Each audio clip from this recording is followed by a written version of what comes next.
This is just sort of along the back boundary, and it comes up the length here, just project mesh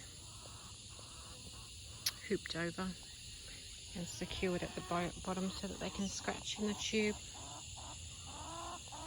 and linking up to some temporary fencing down the bottom. So that protects my food forest in here while it's quite young and has areas like this which are exposed.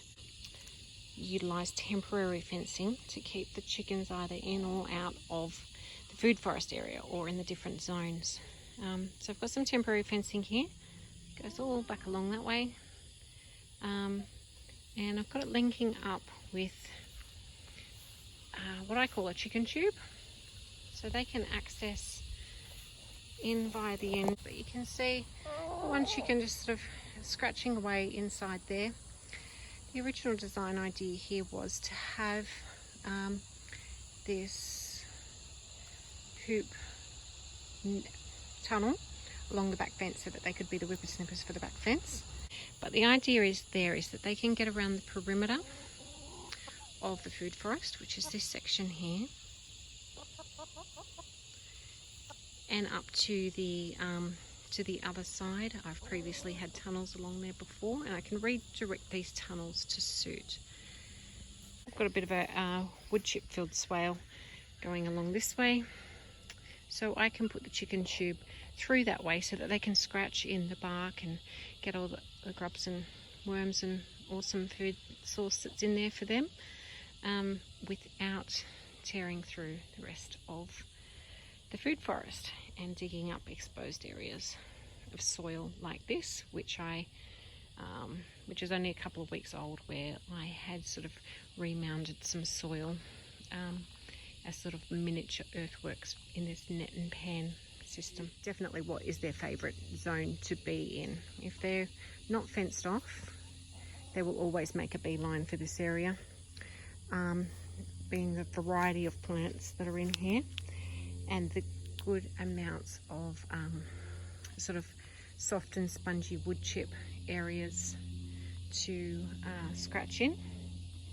Yeah, they absolutely love it in these zones, and being it's all lush and green and there's a really good amount of ground cover growing at the moment, I'm inclined to maybe just let them in here. I'm just maybe going to need to chase them out if they start scratching at these more exposed areas. We might see how that goes today. There might be something to share with the class talking about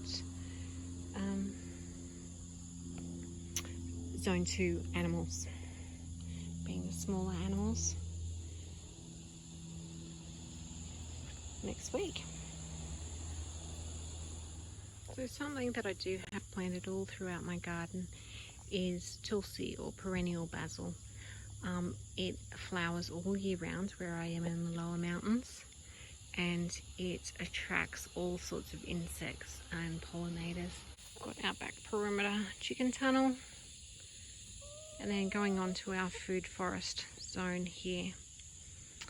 So the food forest tunnel being along the back edge here doesn't currently give me the advantage of the manure flowing downhill into the food forest.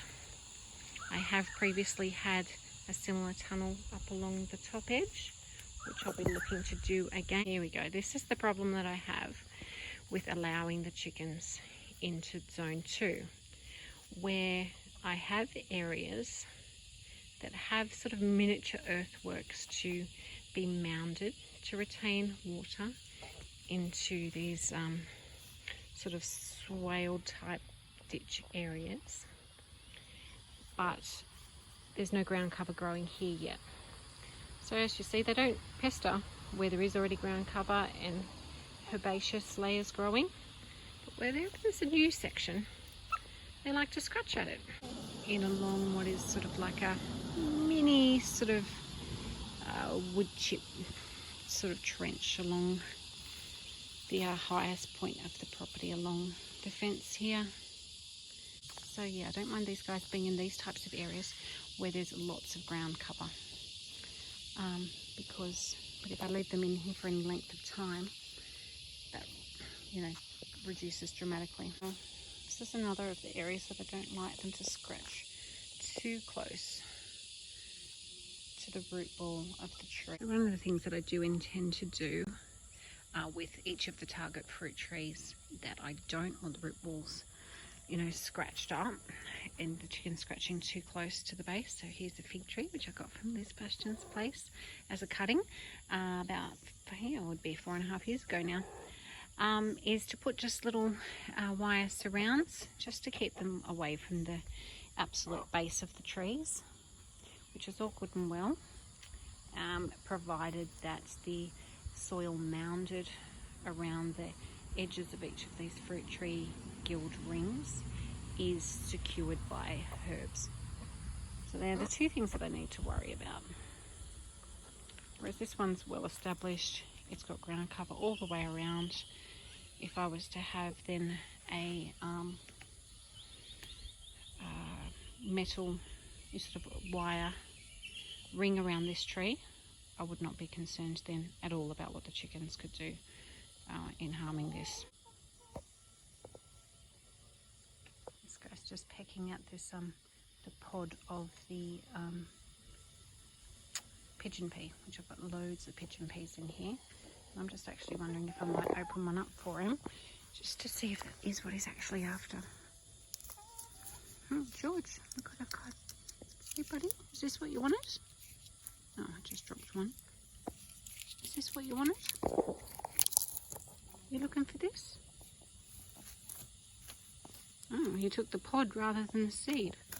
Okay, you are happy to take the seed. I think that's just because I've offered to you. So you're probably thinking it's a worm or something.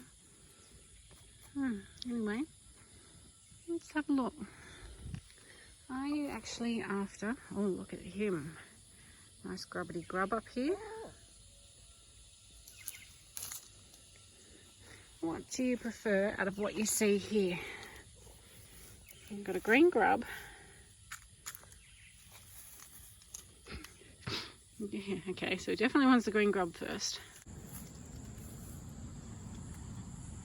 Yeah, so these are apparently high in protein. And they're good to make dal from for humans. I'm not sure they're going to work so well at Katoomba, according to what Liz has said. So, but they do okay down here at the foot of the mountains.